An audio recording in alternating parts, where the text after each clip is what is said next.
Magandang araw. Ako po si Saina. Dito po kami sa Samar nakatira.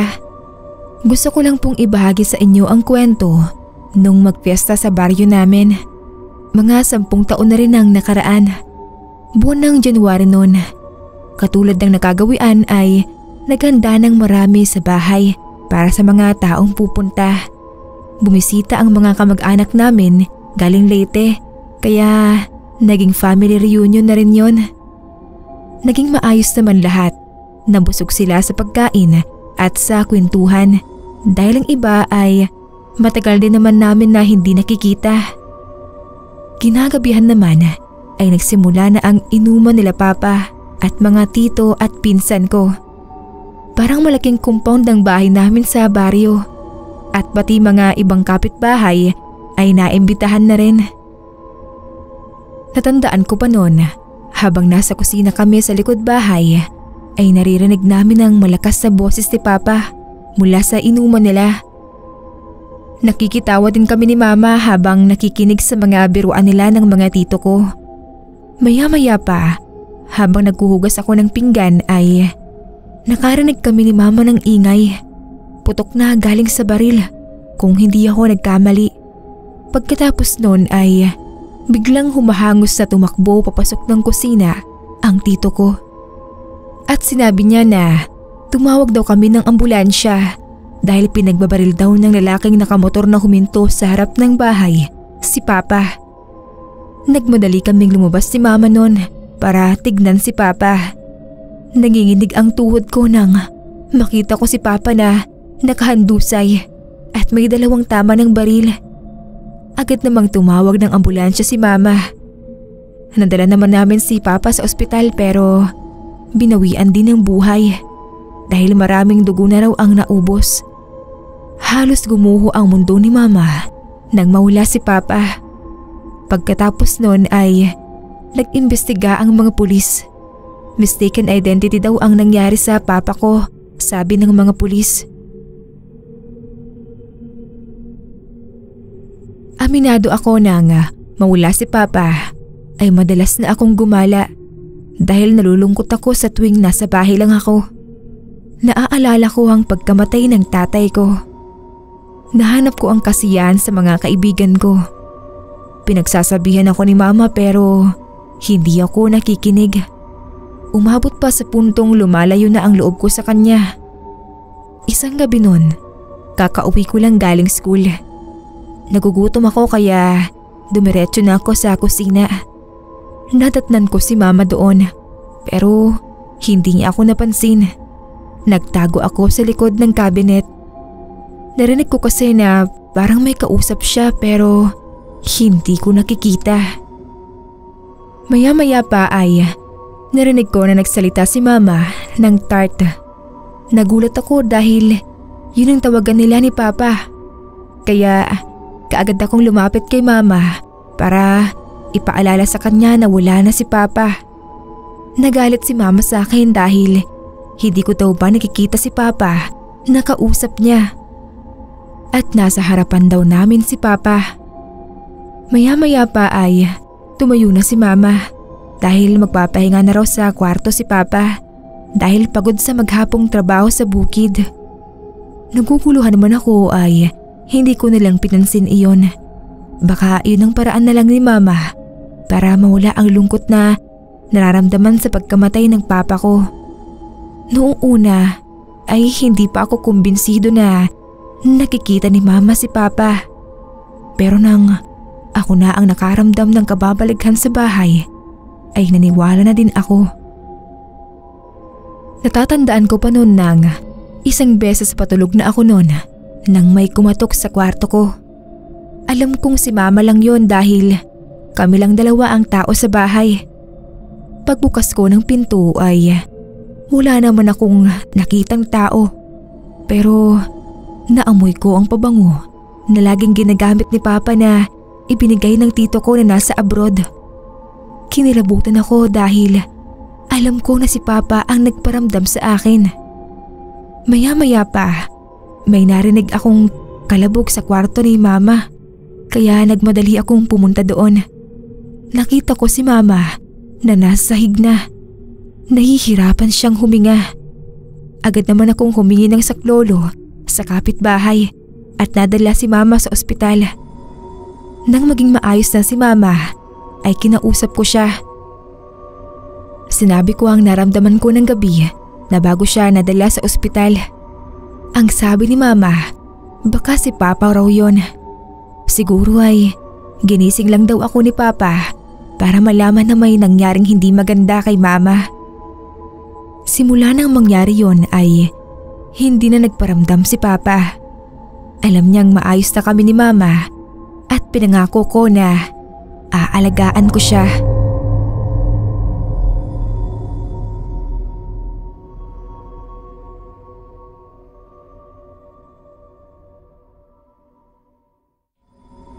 Yang po ang pangalan ko at tubong Davao.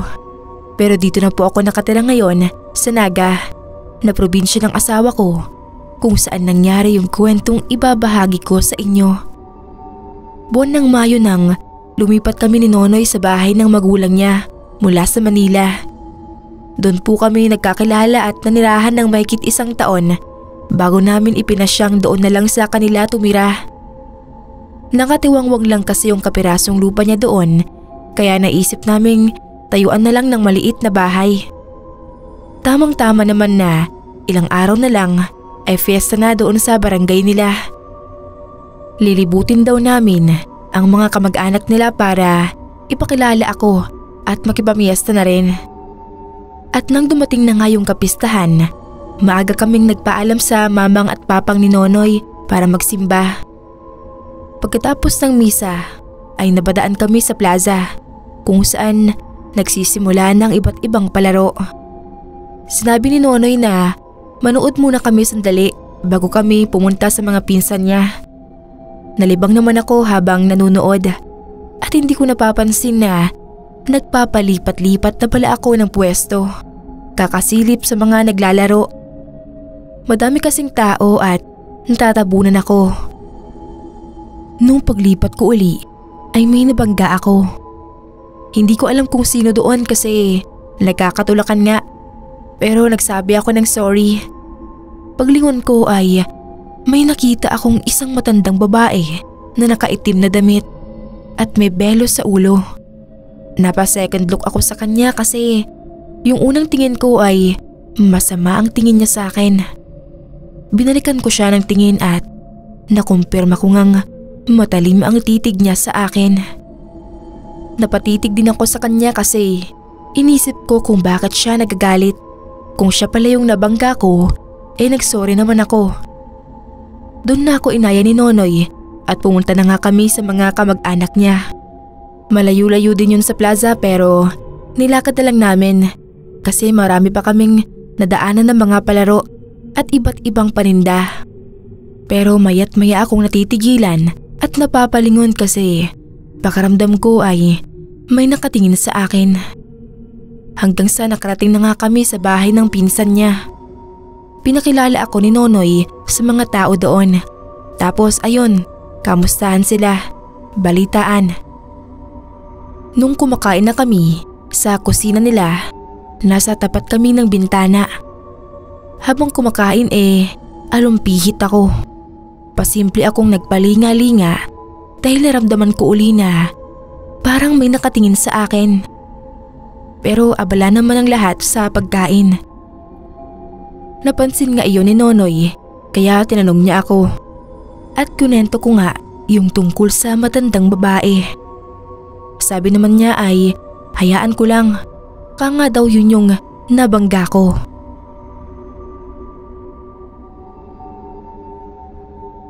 Patapos na akong kumain noon nang mapatingin ako sa puno na nasa tapat ng bintana.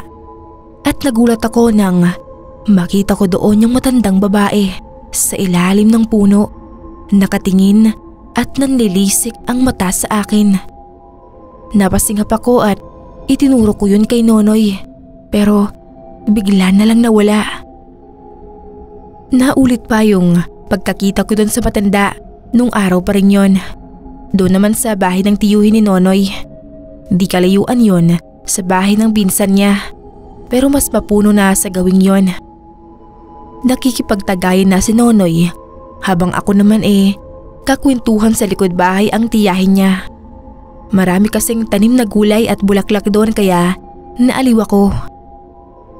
Iniwan ako saglit ng tiyahin niya para kumuha ng mapaglalagyan dahil humingi ako ng may tatanim.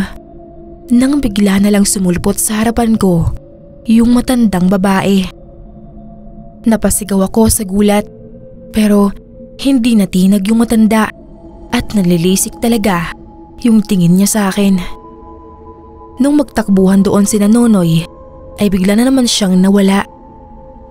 Takot na napayakap ako sa asawa. Sinusundan talaga ako ng matanda at hindi ko alam kung bakit. Pilit naman akong pinapakalma ng tiyahin ni Nonoy dahil nagkanda iyak na ako sa takot. Hindi na nagpakalasing si Nonoy at bago nagdilim ay inaya ko na siyang umuwi. Pinahiram ng tiyuhin niya si Nonoy ng isang buntot pagi at iwas-iwas daw niya sa daan habang naglalakad kami dahil malamang daw ay isang aswang ang matandang iyon. Sa pagkarinig sa aswang ay lalo akong natakot. Pinabauna naman ako ng tiyahin niya ng asin na inilagay sa magkabilang bulsa ko. Habang binabagtas namin ang daan palabas ng malaking kalsada ay nanginginig ako sa takot. Baka kasi bigla na naman lumitaw yung matanda. Pero siguro nga dahil sige ang hampas si Nonoy ng buntot pagi sa lupa kaya hindi niya nagawang magpakita at nakarating kami sa kalsada kung saan marami pa ring tao. Pero nung gabing yon, sinabihan kami ng papay ni Nonoy na posibleng nasundan pa rin daw ako nung matanda kaya humanda kami. Nung isinasara ko na yung bintana ay bigla na lang akong napasigaw nang makita kong nakasilip doon yung matanda. Nagsisigaw ako sa takot pero nandoon na pala si Nonoy sa labas at bigla niyang hinampas ng pagi yung matanda habang sinasabuyan naman ng asin ng tatay niya ang buong katawan noon. Namilipit yun sa sakit at nang hilakbot ako nang bigla itong maging pusang itim. Tumakbo ito at nawala na sa dilim. Sabi naman ni Mamay, sa susunod ay iwasan ko nang mapatitig sa mata ng isang taong hindi mo kilala dahil hindi mo alam kung anong klaseng nilalang ang makakasalamuha mo. Kagaya noong matanda na isa palang aswang at ayaw na ayaw daw ng mga yon na tinitignan sila sa mata.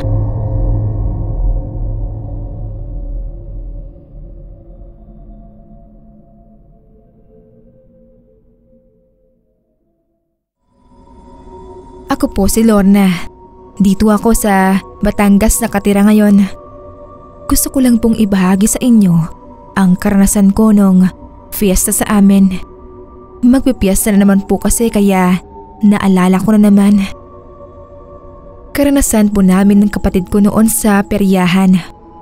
Kwento sa amin ni Mama nung mga bata pa kami. Kapag piyesta ay hindi namin pinapalampas ang pagpunta sa perya. Hinahatid na kami ng tricycle ni Papa pagkakain ng hapunan. Mga nasa 10 taon ang edad namin noon at ang kasakasama din namin noon ay ang tita namin na kapatid ni Mama.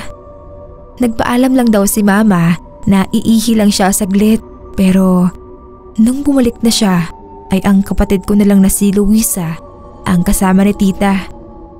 Ang kwento ni Mama noon, may nakapagsabi daw na nakita ako na hawak sa kamay ng isang matandang babae. Ang natatandaan ko lang noon ay ang sabi ng matanda ay pupuntahan namin si Mama kaya sumama na ako. Hinanap daw ako nila Mama buong gabi noon sa perya pero hindi nila ako nakita. Nagpatulong na daw sila sa mga tanod pero wala pa din. Magdamag daw silang naghanap hanggang sa makauwi na sila ay wala pa rin ako. Kinaumagahan daw ay nakita na lang nila ako sa labas ng bahay namin at tulala na at tinatanong nila ako kung saan galing. Ang sinasagot ko lang daw ay kay Mama. Paulit-ulit lang ako. Kinagabihan daw ay nakita ako ng kapatid ko na nakatayo sa gilid ng kama. Pagtapos nun ay lumakad na ako palabas ng kwarto. Sinundan daw ako ng kapatid kong si Luisa noon. Kahit madilim ang kwarto namin, ay hindi ko pa rin daw binuksan ang ilaw. Nagtaka na rin daw siya nung buksan ko ang pinto ng likod bahay at diretso akong lumabas. Kinabahan daw siya at tinawag na niya sina mama. Pinagalitan din daw siya ni mama dahil baka nananaginip lang siya sa mga nakita niya. Pero nung lumabas na sila mama, ay nakita nila ako na palabas na rin ang bakuran namin. Agad din daw akong hinabol ni Papa. Nang tinawag daw ako ni Papa, ay nagulat pa ako kung bakit kami nandun sa labas ng bahay. At tinanong ako ni Papa kung anong ginagawa ko sa labas ng bahay. Ang tanging sinagot ko lang daw ay inaaya ako ng matanda para pumunta sa perya at puntahan daw namin si Mama. Hindi ko na matandaan yun kaya kinuwento na lang ni Mama. Isang beses daw nun si Luisa ay inabangan ng isang matandang babae sa labas ng paaralan nila. Katulad din daw ng sinabi sa akin ng matanda ang sinabi kay Luisa. Napupuntahan daw namin si Mama sa perya. Natakot daw si Luisa kaya nagtatakbo siya pabalik ng paaralan. Kinagabihan noon nilagnat si Luisa at sinasabi niya na may matandang babae na nakatingin sa may bintana. Kaya nagpatulong na sina Mama kina Lola at dinala nila Mama sa albularyo si Luisa para gamutin. Ang sabi ng albularyo ay nabati daw kami ng isang matandang babae at gusto daw nun na kunin ang isa sa amin. Muntik na daw akong makuha dahil mahina ang personalidad ko. Sumusunod lang daw ako dito kung anong sabihin katulad nung sa perya. Hindi katulad ni Luisa ay nakukontra niya. Takot daw sa matanda ang kapatid ko pero may reaksyon daw. Hindi katulad ko na natutulala. Ang sabi nila ay hindi taga dito sa amin ang matanda. Isa lang daw dayo sa lugar kasi makikilala mo talaga ang taal na taga roon. At talagang nangunguha daw ng mga batang babae. Mapaumaga, tanghali o gabi pa. Isang uri daw ito ng aswang na kayang gayahin ng isang normal na tao sa kahit anong itsura. Ilang linggo din na nagsunog ng goma si Papa sa bakuran namin at binigyan din kami ng pangontra para hindi na malapitan ng aswang. Hanggang sa magkuleo kami at sumasapit ulit ang fiesta sa amin ay hindi na ulit namin nakita ang matanda. Kahit sa peryahan ay wala na siya. Siguro daw ay lumipat na ng lugar na makukuhanan niya ng mga batang babae na isasama niya sa lugar nila.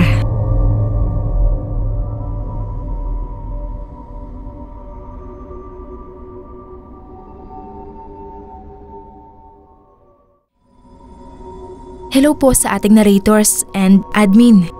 Ganon din po sa mga avid listeners na gaya ko. Tawagin niyo na lang po ako sa pangalang Zaza. 25 years old at taga Batasan Hills, Quezon City. Yung isishare ko pong experience ko ay nangyari 3 years ago sa isang lugar sa Tondo. Bale nung time na yon ay doon po ako nakastay sa mga pinsan ko sa Sampaloc. Pa-abroad po kasi yung cousin kong si Army at sinusulit lang namin yung time na magkakasama kami kasi matatagalan siya doon. Sa magpipinsan kami pa naman talagang tatlo ng kapatid niyang si Louie ang sobrang close. Kaya lang si Louie, mula nang maging girlfriend niya si Angeli, hindi na namin halos nakakasama. Nawalan na siya ng time sa amin kasi gusto ni Angeli, silang dalawa lang ang palaging magkasama. Masyado kasing silosa, pati kaming kamag-anak pinagseselosan niya. Pero nitong bago umalis si Army, wala siyang magawa. Dahil lagi talaga namin kinakaray si Louie sa mga lakad namin.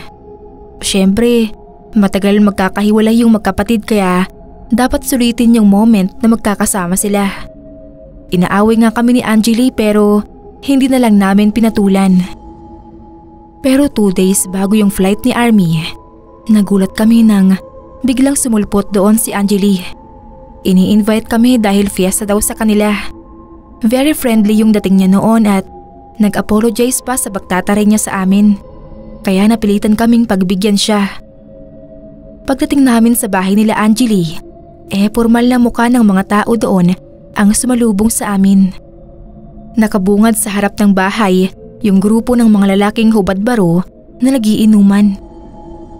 Pinakilala niya kami doon at special mention niya si Louie doon sa matandang lalaking tinawag niyang Yoyo na napansin kong masama ang tingin sa kanya. Wala ring tumanggap ng pakikipagkamay ni Louie at sa halip ay nag-usap sa lingwaheng Bisaya tapos ay nagtawanan ng nakakainsulto. Napasimangot kami ni Army sa ginawa nila. Pagpasok naman namin sa loob ng bahay ay mga nakatingin lang din sa amin yung mga tao doon. May sinabi si Angeli sa kanila sa lingwahe nila tapos ay sakalang umiti sa amin nang paismid ang mga yon. Doon palang gusto ko nang ayain yung magkapatid kasi feeling ko noon hindi naman kami welcome doon. Parang ang init ng dugo nila sa amin.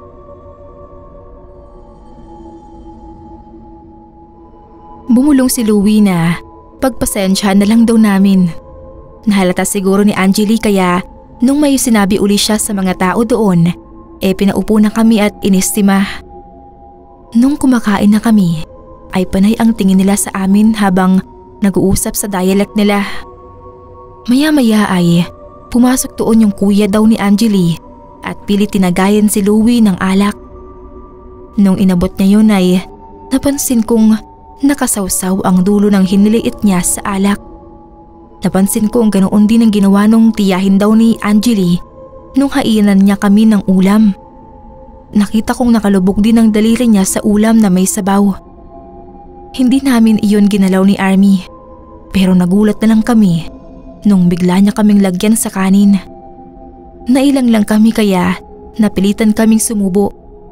Tinapos ko agad ang pagkain ko noon kasi nakaramdam ako ng pagkahilo. Pinagpapawisan din ako ng malamig. Napahawak ako kay Army pero nangangatal ang mga kamay niya. Pagharap ko ay nakita kong namumutla na siya. Naalarma ako at kinalabit ko si Louie pero hindi siya makasagot dahil nakayuko siya at hinihimas naman ng batok. Hindi ko alam kung sino ang una kong iintindihin sa kanila dahil maging ako man ay nag-iiba na rin ang pakiramdam. Umiikot na ang paningin ko at butil-butil na rin ang pawis ko. Tinawag ko si Angeli at humingi ng tulong pero dumodoble ang tingin ko sa kanya at mistulan siyang halimaw na humahalakhak. Naglapitan na sa amin ang mga kamag-anak niya at lahat sila ay mistulang halimaw na kumukuyog sa amin habang naghahalakhakan. Sa nanlalabo kong paningin ay sinikap kong makatayo at hilahin si Army na halos mawalan na ng malay. Hindi ko na matandaan noon kung paano kami nakauwi. Ang huling natatandaan ko ay may isang matandang parang kapitbahay yata nila na umakay sa amin at isinakay kami sa taxi. Tapos tuluyan ng nandilimang paningin ko. Nang magkamalay ako ay nasa isang lugar na kami na hindi pamilyar sa amin. Tapos nandoon na yung mama nila Louie at may kasamang isang matandang lalaki na hindi rin namin kilala. Pinabangon niya kami nila Army pero nahihilo pa rin ako. May pinainom sa amin yung matanda tapos pare-pareho kaming sumuka.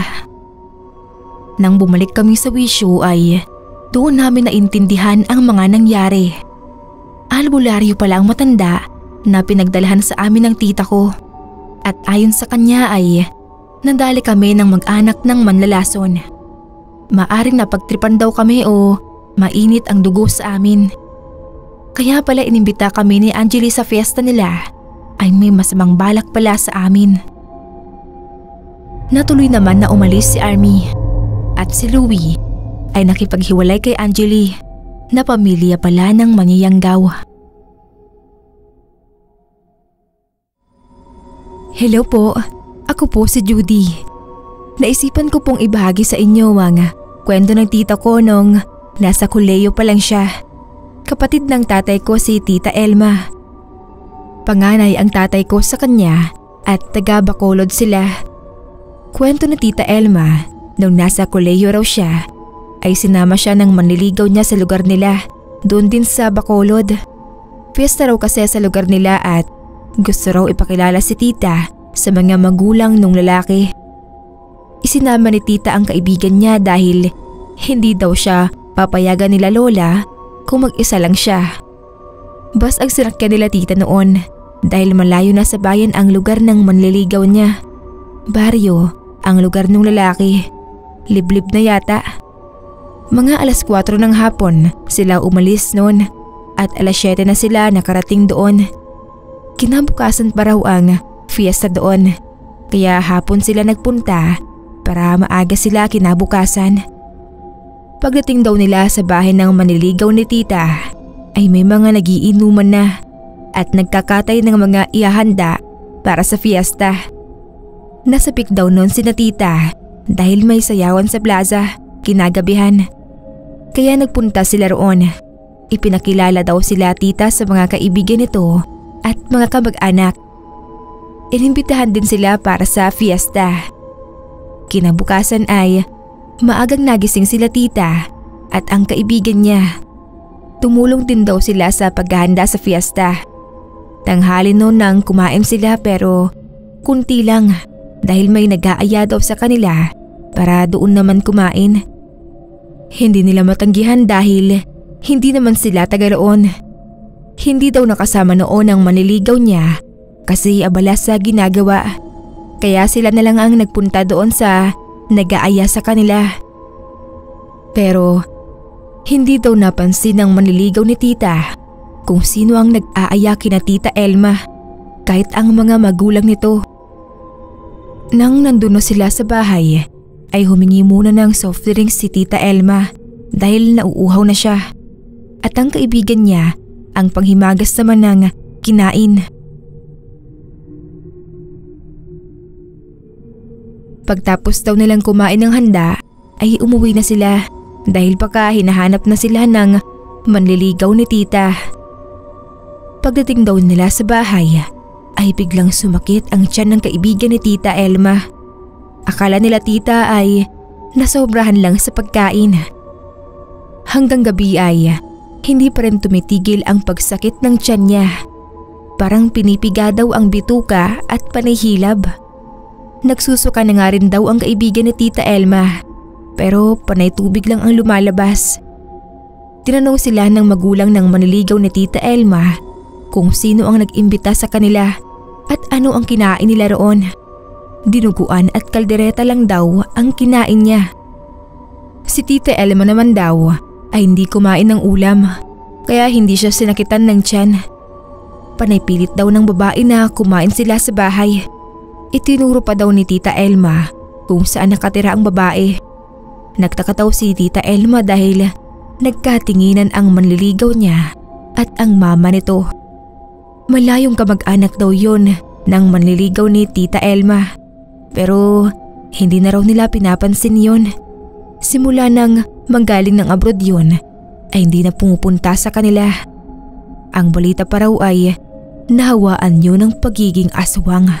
Nayanggaw. Simula nang umuwi raw ito ay di na nila pinapansin at mailap na sa kanila. Hinaplusan daw ng nanay ng manliligaw ni Tita Elma ang tiyan ng kaibigan ng langis. Pagkatapos ay pinainom ng katas na galing sa pinitpit na buto ng halaman para maisuka lahat ng kinain niya. Pagkainom daw nun ay halos lahat ng kinain niya ay naisuka na at pagkatapos ay parang hinang-hina siya. Hindi nga halos makasalita pero medyo gumaan daw ang pakiramdam niya. Tingin nila ay sinadya daw ng kamag-anak nila na pakainin sila dahil alam na bisita sila ng kamag-anak nito. Nang gabi ring yun, habang nagpapahinga na sila ay sumakit na naman daw ang tiyan ng kaibigan ni Tita Elma.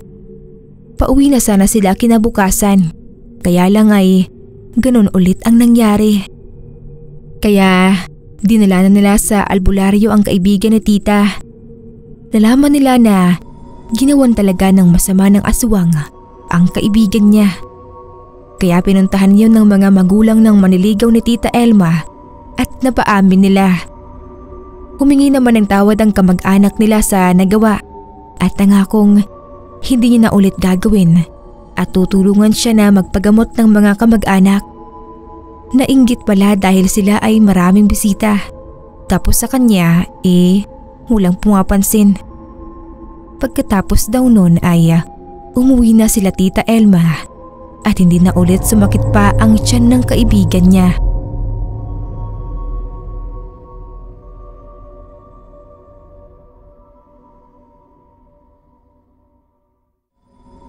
Isang pagbati po. Una ay sa admin ng inyong horror channel at ganoon din sa lahat ng sumusubaybay dito. Matagal ko nang gustong magpadala ng storya ko dito pero ngayon lang po ako nagkalakas ng loob na sumubok.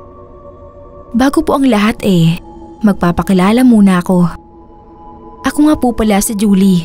36 years old na po ako ngayon at sales lady sa isang mall dito sa Bulacan. Yung barangay po namin ay isa sa mga lugar dito sa Bulacan na nagdaraos ng pagoda o prosesyon sa ilog tuwing kapistahan. Hindi ko na lang po babanggitin kung anong bayan kami. Bata pa lang po ako ay sumasama na ako sa pagoda at isa din talaga siya sa inaabangan ko tuwing fiesta dahil nakakatuwa pong ma-experience yun. Kaso po, ibang experience yung nangyari sa akin nung fiesta na yon. Noong taong 2018. Inimbita ko po ang may 3 sa katrabaho ko kasama na yung boyfriend kong si Ethan. Maaga ko silang pinapunta dahil gusto ko nga rin po silang isama sa pagoda. First time daw nilang mararanasan iyon kaya excited din sila. Nag-almusal muna kami sa bahay tapos ay umattend ng misa. Matapos yon ay unang munang ipoprosesyon ng patron namin sa kalsada bago ilalagay sa makulay na pagoda na nakasakay naman sa kasko. Nasa 10 mahigit ang maliliit na bangkang pwedeng sakyan ng mga sasama sa pagoda. Pero pinalad kaming doon mismo sa kinalalagyan ng patron mapasama. Isa kasi ang nanay ko sa committee.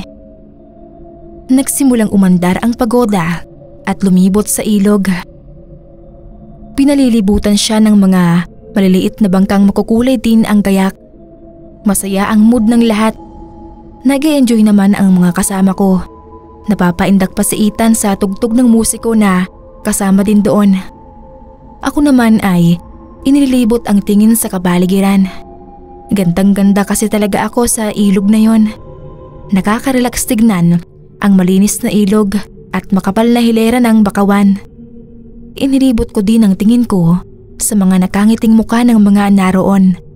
Nakita ko ang nanay ko na kasama ang grupo ng mga taga-kapilya. Nakapalibot sila roon sa patron at nakasuot ng mga kimona. Paalis na ang tingin ko sa kanila nang may biglang umagaw ng pansin ko sa bandang likuran ng nanay ko. May lalaking nakatayo doon na nakasuot ng ternong barong Tagalog. Hindi pamilyar sa akin ang muka. Hindi ko alam kung taga roon o dayo. Pero hindi yung suot niya ang ikinapukaw ng atensyon ko. Kahit na nga parang siya lang yung naiiba ang suot sa hanay nila nanay. Ang mga kasama kasi nilang lalaki ay kimono din ang suot at hindi barong. Kundi yung itsura niya. Basang-basa po kasi siya mula ulo hanggang paa. Hindi naman ganoon kalayo ang pagitan namin kaya malinaw kong nakikita na basa talaga siya at tumutulo pa nga ang damit niya. Nagtataka ako kung bakit kasi alangan namang naligo siya sa ilog nang ganoon ang suot. Hindi maalis-alis ang tingin ko sa kanya. Tapos kasi ay napakaseryoso din po ng mukha niya. Habang lahat ay nakangiti at napapasayaw, siya naman ay pormal ang muka. Napansin pala ako ni Ethan at tinanong ako kung sino daw ba yung tinitignan ko dahil kinakausap pala niya ako at hindi ako sumasagot. Sinabi ko sa kanya yung tungkol sa lalaki at itinuro ko pero hindi daw niya makita. Ganoon din yung mga kasama ko. Wala naman daw silang nakikitang lalaking nakabarong at basa sa likod ng nanay ko. Doon na ako nagtaka na parang wala ngang pumapansin sa kanya. Hinuli ko ang tingin ng nanay ko at inginuso ko ang lalaki sa likod niya. Lumingon naman ang nanay ko pero wala siyang reaksyon. Parang wala siyang nakitang tao doon, samantalang nasa likod lang niya talaga. Napakamot na lang ako. Natapos na rin ang pagoda at idinaong na sa gilid. Habang naghihintay kami ng pagkakataon na makasampa, ay napatingin uli ako sa gawin ng lalaki. Pero nagulat ako at nanlaki ang mga mata sa itsura niya. Hindi lang siya basta-basang basa. Maputla rin ang muka at kamay niya na nagmistulang bloated na bangkay. Natutup ko ang bibig ko na kamuntik nang mapasigaw. Takot na itinuro ko kina Ethan, yung lalaki. Pero wala talaga silang nakikita. Nanginginig na inalalayan nila ako pabalik sa Pampang. Pinigilan ko ang sarili kong makagawa pa ng komosyon doon dahil pinagtitinginan na kami ng mga tao. Pagdating sa bahay ay saka ko sinabi kina nanay yung nakita ko. Pero hindi daw nila nakita yung sinasabi kong lalaki. Kinabukasan, may nagbalita sa amin na may natagpo ang bangkay ng lalaki. Nakasabit sa katig ng bangkang ginamit sa pagoda. Nagkatinginan kami nila nanay at ipinasyang makiusyuso. Ganoon na lang ang kilabot na bumalot sa akin nang makumpirma kong iyon yung lalaking nakabarong at basang-basa. Hindi raw yun taga roon at maaring inanod lang mula sa kabilang bayan. Napaiyak ako kahit hindi ko siya kilala. Hanggang ngayon ay iniisip ko pa rin kung anong koneksyon. Bakit ko siya nakita at bakit sa akin siya nagpakita. Hindi maalis sa isip ko yon, kaya sa tuwing sasapit ang fiesta sa amin ay hindi na muna ako sumasama sa pagoda.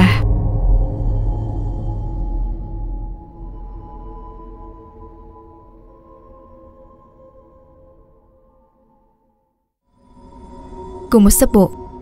Ako si Daisy, isang aski kagawad dito sa Guimaras. Gusto ko lang po i-share sa inyo ang karanasan namin sa street dance sa lugar namin nung fiesta. 4th year high school po ako noon nang sumali ang school namin sa pa-street dance ng lugar namin.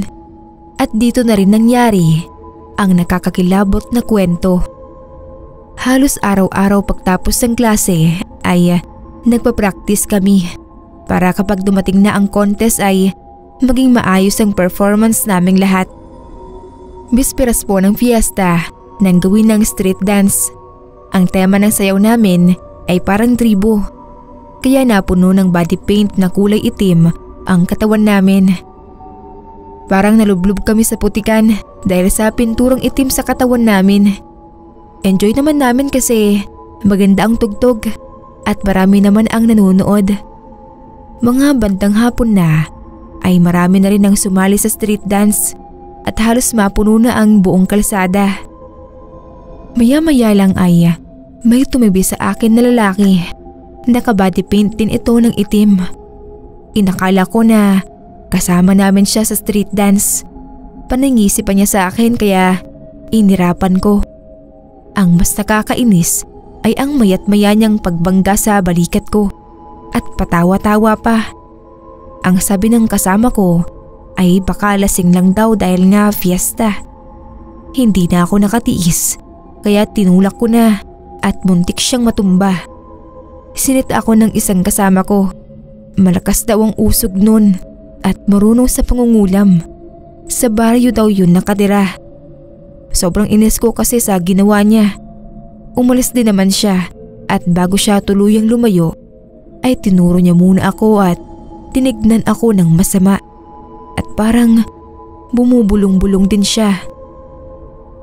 Nang lumakad na ang grupo namin para magsayaw ulit ay biglang parang may gumuhit sa sikmura ko at namimilipit na rin ako sa sakit Kaya inalalayan na ako ng mga kasama ko papunta sa nakaparadang tricycle.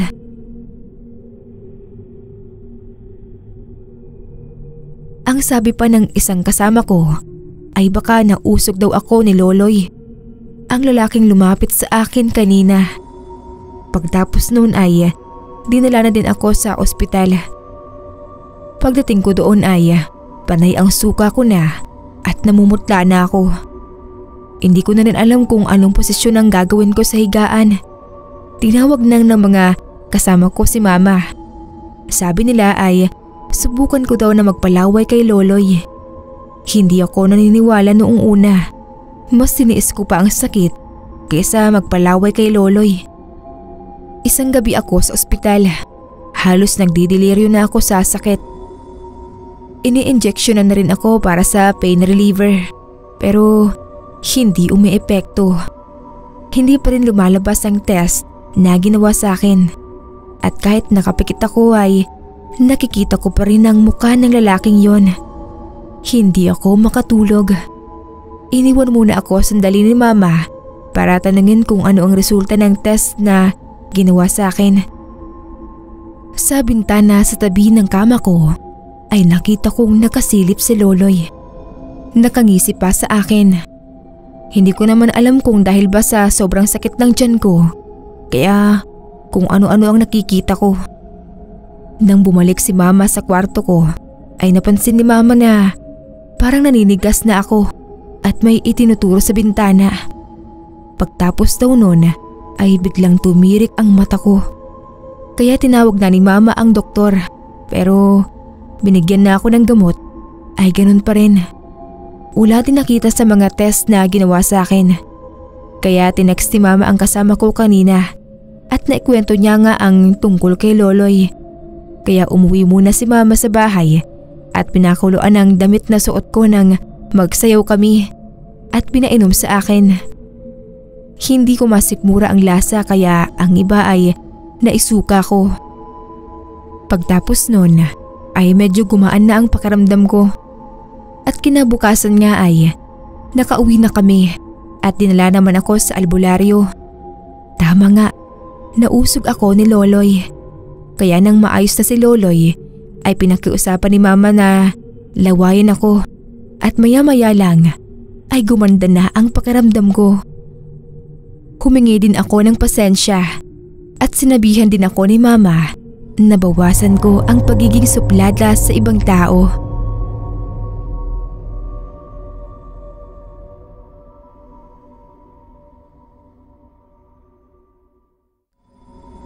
Kamusta po mga kabasta?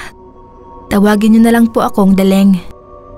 Taga rito po ako sa pinakadulong bahagi ng Cavite. Bilang isang matagal ng taga-subaybay ng inyong channel, ay gusto ko rin po sanang makapagbahagi ng natatangi kong karanasan.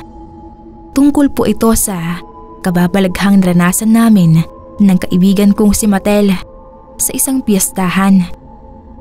Kakagraduate lang namin ng high school noon. Bakasyon na at panahon ng piyestahan kaya naman sobrang excited kami. Iisang barangay lang naman ang inuuwian namin ni Matel. Pero tapos na ang fiesta sa lugar namin. Kaya sa katabing barangay kami makikipiesta. Kasi uso pa ang mga peryahan noon at sa kanila mas malawak ang mga bakanteng lote. Kaya doon lagi nagtatayo ng perya. Nagkasundo kami ni Matel na maagang pupunta dahil hanggang alas 9 lang kami pinapayagan ng magulang namin. Medyo bitin yun sa dami ng gusto naming pasukin at sakyan na rides. Pero okay na rin yun kesa naman hindi kami payagan. Alas 7 nang sunduin ako ni Matel sa bahay. Naglakad na lang kami papunta doon kahit malayo-layo din yun. Marami rin kasi kaming makakasabay na naglalakad papunta doon. Pagpasok pa lang namin sa bungad ng peryahan ay namangha na kami sa dami ng magaganda at mga bagong attractions. Nagaya din nila ang mga nasa modernong carnival sa Maynila. Nag-ikot muna kami ni Matel at pinusog ang mata namin sa nagagandahan at makukulay na rides. Habang naglilibot kami ay naagaw ang pansin ko ng Isang kubol na nasa sulok at dulong bahagi ng perya. Hindi ko alam kung parte ba siya ng peryahan kasi ay madilim na sa bahaging yon at parang wala namang tao. Pero may dalawang ilaw na pula na kumukurap-kurap. Nang titigan kong mabuti ay namilog ang mata ko dahil tila isang horror house pala yon dahil sa disenyong higanting bungo na nakasaklob sa pinakabubong ng kubol. At yung dalawang ilaw ay ang mata pala nito. Na-excite ako at tinuro ko yun kay Matel. Natuwa naman siya at agad akong inaya doon. Pero habang palapit kami ay nagduda kami kung nag-ooperate ba talaga yon dahil wala naman kaming nakitang mga tao. Huminto kami sa gitna at nagpalingalinga nang may lumabas na isang lalaki mula doon.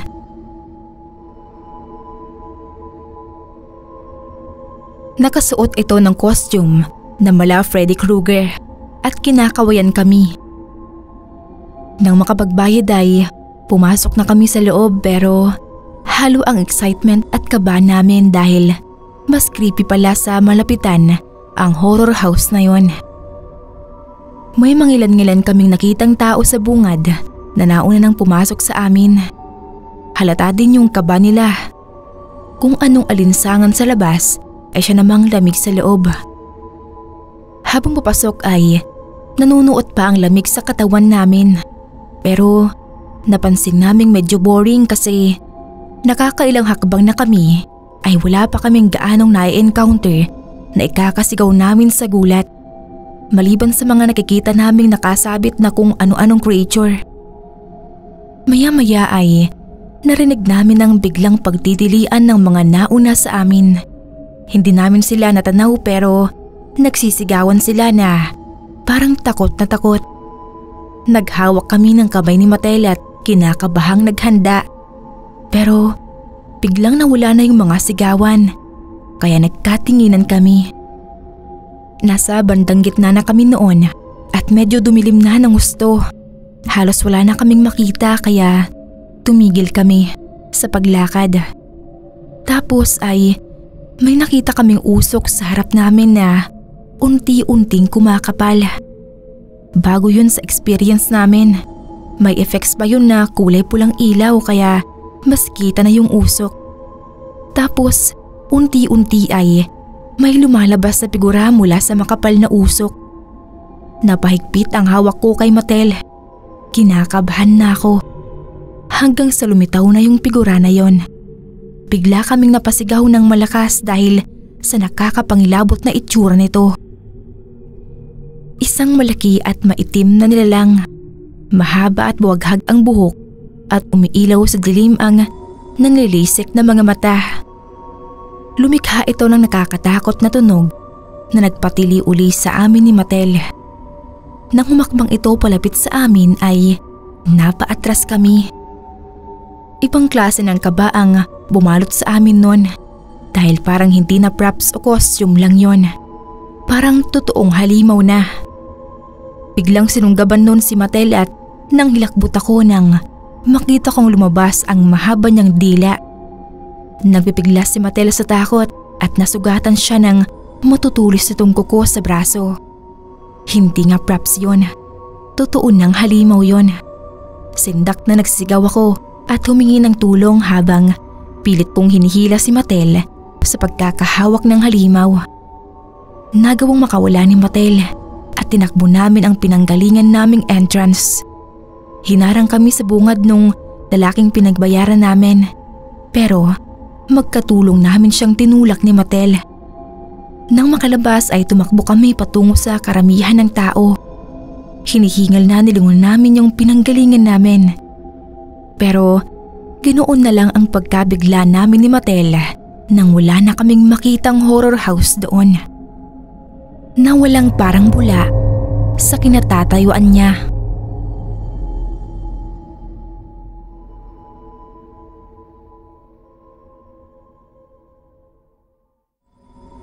Ako po si Maricel.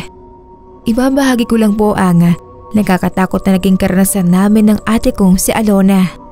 Nangyari noon pong taong 2015 pa. Kapistahan sa bayan namin noon. Sa Aklan nga pala kami nakatira. Uso din sa amin ang naghahanda talaga pag fiesta. Marami kasing dumadayo kahit hindi mga kakilala. Kaya talagang naghahanda sila mama ng marami. Tuwing fiesta sa amin ay hindi nawawala ang mga tiyangge sa plaza na talagang dinarayo ng kabilang lugar dahil bagsak ang mga presyo dito. Meron ding mga palaro katulad na lang ng color game. May mga nagtitinda din ng mga street foods na kung ano-ano. At ang talagang dinarayo ng mga kabataan ay ang peryahan. Marami din kasing mga rides dito tulad ng horror train, Ferris wheel at caterpillar. Isa din kami ng ate ko na excited kapag fiesta dahil sa mga iba't ibang aktibidad na ginagawa. Hindi namin pinapalampas kung ano man ang meron sa plaza.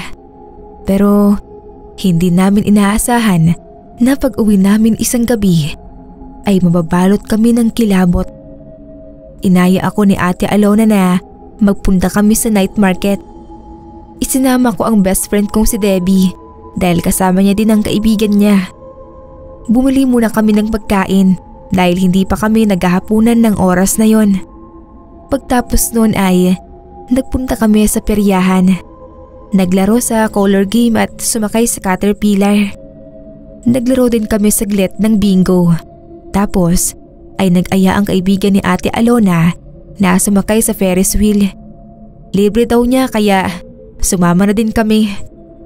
Naunang sumakay sina ate at ang kaibigan niya. Pagkatapos ay kami ng dalawa ni Debbie. Inantay munang mapuno iyon bago umandar.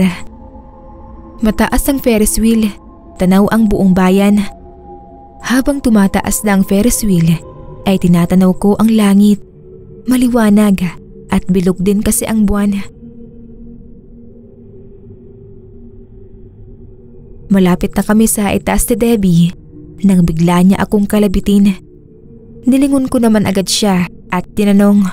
Pero imbes na magsalita ay itinuro niya sina Ate Alona sa medyo babang bahagi ng Ferris wheel. Nang tinitigan ko mabuti ang kinaroroonan nila Ate Alona, ay namutla ako. Dalawa lang kasi talaga ang pwede sa loob ng Ferris wheel, pero nagtaka ako dahil 3 na sila doon. May katabi pa si Ate Alona na isang babae na mahaba ang buhok. Nakatalikod iyon nang makita ko pero ang sabi ni Debbie ay wala daw yung muka. Kaya hindi siya makapag-focus sa paligid dahil simula nang makita niya ang babae ay natakot na siyang tumingin. Takot na takot po kaming magkaibigan nun hanggang sa huminto na ang Ferris wheel at makababa na kami. Nauna sina Ate Alona na buwaba noon at inantay na lang nila kami. Nawala na din po ang babaeng katabi ni Ate Alona. Paglapit namin kay ate ay sinabi namin iyon sa kanila. Noong una ay hindi sila naniniwala. Pero nung nagsalita din si Debbie na wala nga yung muka ay kinilibutan na rin sila. Kaya nag-aya na sina Ate Alona na umuwi na kami dahil baka masamang pangitain daw yon.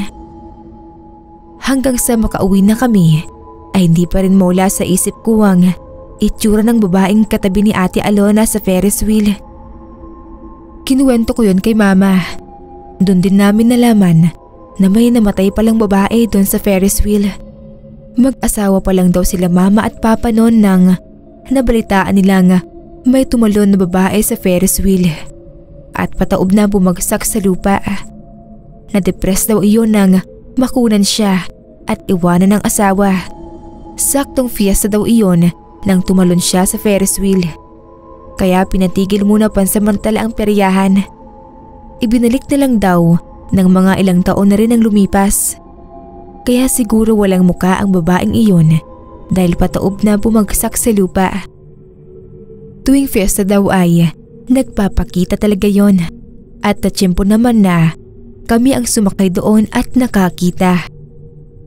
Sana sa isang taon ay hindi na magpakita ulit ang babae sa Ferris wheel dahil hindi namin ma-enjoy yon kapag natakot na naman kami. Ganun lagi ang hiling ko dahil parang nagkapobe na ako sa pagsakay doon. Baka kasi makita na naman namin siya.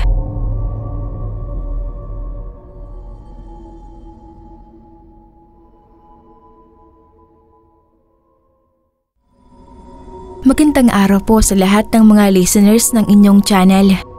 Via po ang pangalan ko. Ito pong karanasan ko na i-share sa inyo ay nangyari noong nasa college pa ako at nagdo-dorm sa Maynila. Mga 5 taon na rin po ang nakakaraan. Tungkol po ito sa kakatuwang pangyayari na na-experience ko noong umuwi ako sa probinsya namin sa Batangas. Fiesta po yun. At taon-taon ay hindi pwedeng hindi kami uuwing magpipinsan doon. Masaya po kasi ang fiesta namin at maraming kaganapan. Pero masigit po doon ang kasiyahan namin kapag magkakasama kaming pamilya sa mismong araw ng fiesta. Kasi po ay birthday din yun ng pinakamamahal naming lola na si Lola Meli. Nanay po siya ni Mama at parang reunion na rin po yun ng pamilya namin kaya espesyal po talaga sa amin ang fiesta. Pero taliwas sa mga nagdaang fiesta nung taon na yon.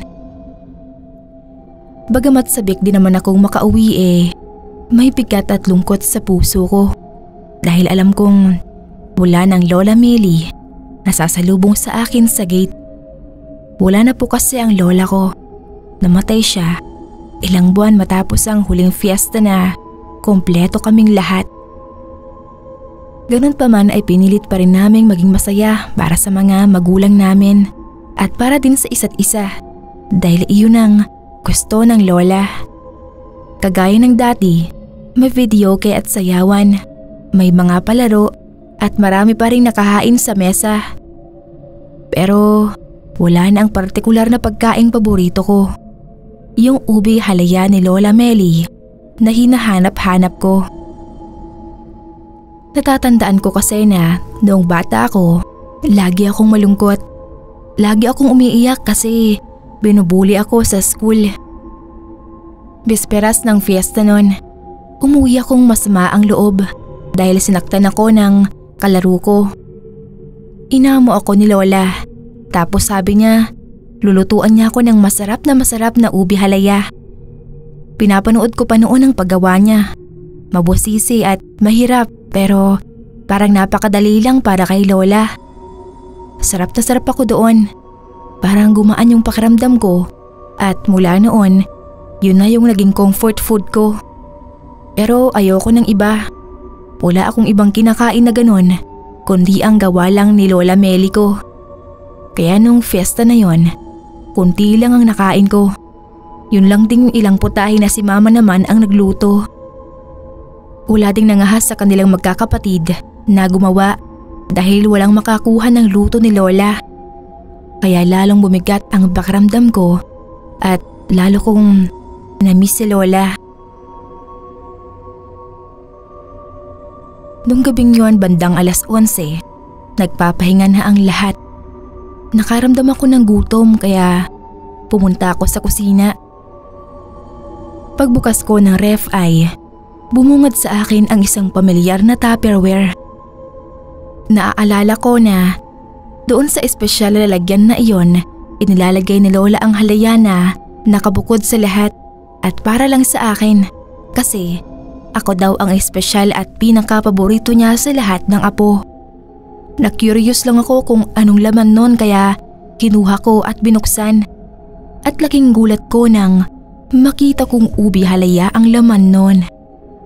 Sa buong maghapon ay wala akong nakitang ganoon na nakahain sa mesa. At sabi nga ni Mama ay hindi sila gumawa o bumili. Kaya saan galing yon?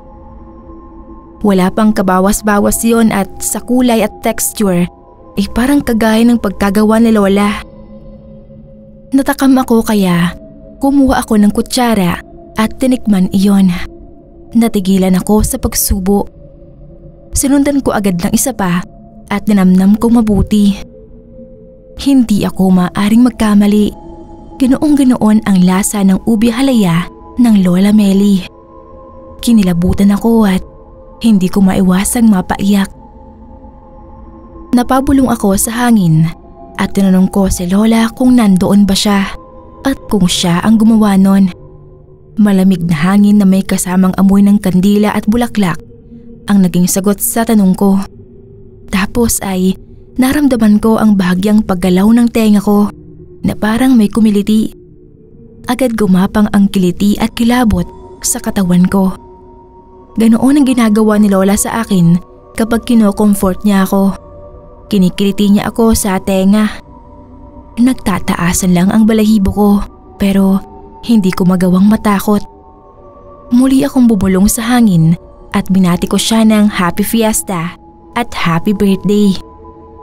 Hindi ko na malayan na halos maubos ko na pala ang laman ng Tupperware.